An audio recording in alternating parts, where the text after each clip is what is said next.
Hello, Miss Allie again. Hope you're doing well. Today I wanted to talk to you about good and bad procedures for the science fair. So when you make a good procedure, the first step is to use a numbered list of steps. Example, so if you're going to tell someone how to get out of bed, you could say first you wake up, second you put your feet on the floor, third you stand up, and fourth you walk. I just noticed that those were numbered wrong. I apologize for that. So then step 2 is you organize the steps into small discrete sections in the order that you would do them. So on the good side, you can see that you say you wake up. Second one is you put your feet on the floor. Third one is you step. Fourth one is you walk. They're very small, discrete directions. The bad side, you can just say they just say first get up and second get out of bed. There's the two steps in the middle that tell you to put your feet on the floor and stand up. It's kind of hard to just levitate out of bed like the second one kind of tells you to do. So the third one, avoid using pronouns. So a good one example would be when you're writing a procedure to place the beaker on the table instead of like the bad example where you just say place it on the table. When you say it, what are you talking about? So the misconception that you guys often will come across when you're making procedures is people know what I'm talking about. They don't. So make sure that you are very specific in what you're doing. Okay, so the fourth step is to use commands. So a good example would be you measure 50 milliliters of water. And a bad example would just say put 50 milliliters of water. Well, what do you do with them? So maybe even adding measure 50 milliliters of water in a cup. You should be as specific as you can.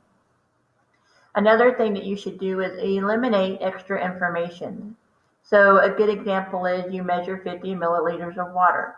A bad example is you measure 50 milliliters of good, clean, fresh, good tasting water. That's a lot of extra steps and extra words and you really don't need it. So a misconception here is some people think more is better, and that's not always true. The more precise you are, the less chance that you're going to make a mistake. So especially when you're trying to share with others how to do something.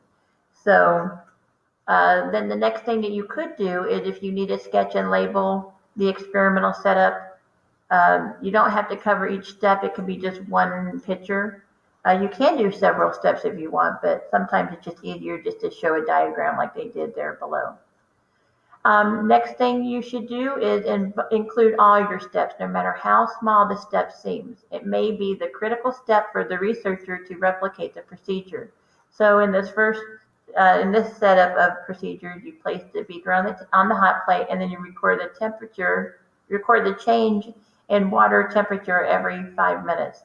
That missing piece could be the thing that changes it. So for example, what was missing is you turn the hot plate to a setting of 6. So a misconception that people sometimes have is that temperature and amounts do not matter.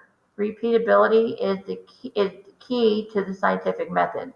So you always share amounts of everything. Temperature of materials, such as if you want the water to be room temperature, the temperature of the heating source. So like in this case, set it to 6. So if you have a temperature of 1 to 10, they have you setting it at 6. And it's important that you share that with the people when you're writing your procedures. And also the amount of time you should observe. So if you're looking at melting water, if you only watch it for 10 minutes and take temperatures, you can see what melts longer. Eventually all ice is going to melt. So you want to make sure that you tell them how long time should be observed.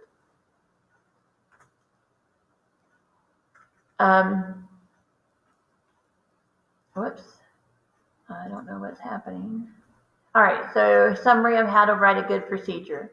Number the steps, break the steps into small discrete directions, avoid using pronouns, use commands, eliminate extra information, sketch and label the setup, and make sure you include all steps, including the amounts of everything. So here are some examples of the scientific procedure. So if you look at the first one, this peanut butter and jelly, if you just say put the peanut butter on the bread, you can see that this person just put the jar on the bread. And the jelly, they put the jelly on the bread and then eat. So it would be really hard to eat this plastic and glass bottle. So that's not enough detail. So the second one here, it says make a peanut butter and jelly sandwich. So you placed the 2 slices of bread on a plate, open the jar of peanut butter and use the butter knife to spread 2 tablespoons of peanut butter on 1 slice. So you see they're telling you what to use and how much. Open the jar of jelly, use the butter knife and to spread 2 tablespoons of jelly on the other slice of bread. And then you put the slices of peanut butter with the jelly together in the middle with the peanut butter and jelly in the middle, and then you eat. So then you have a much better sandwich. If you look at this, would we say that this procedure here is good or bad? So it says place a tape sticky side down on the bottom of it. Fill the pan with about 1 inch. Set the pan down.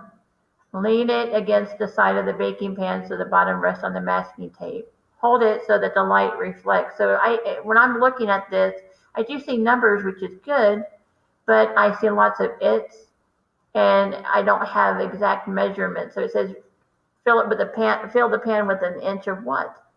So you need to make this one, I would say, is not a good one. That one's a bad one. Okay.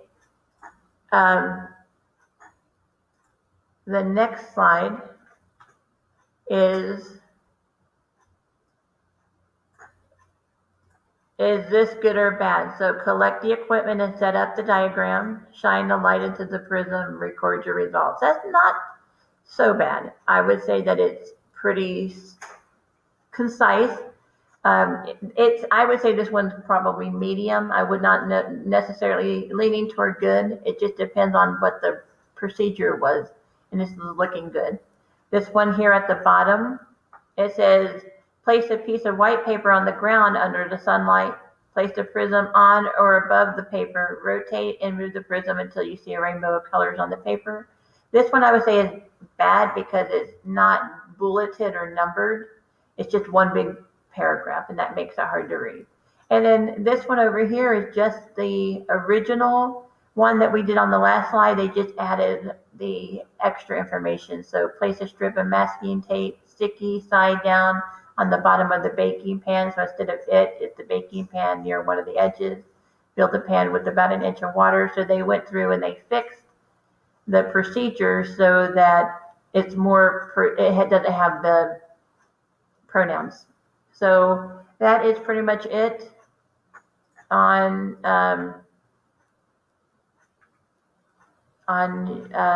procedures. So make sure that you follow these steps when you're doing your scientific procedure. Number the steps, break it into small parts, avoid using pronouns, use commands, eliminate extra information, sketch and label the experimental setup, and include all steps.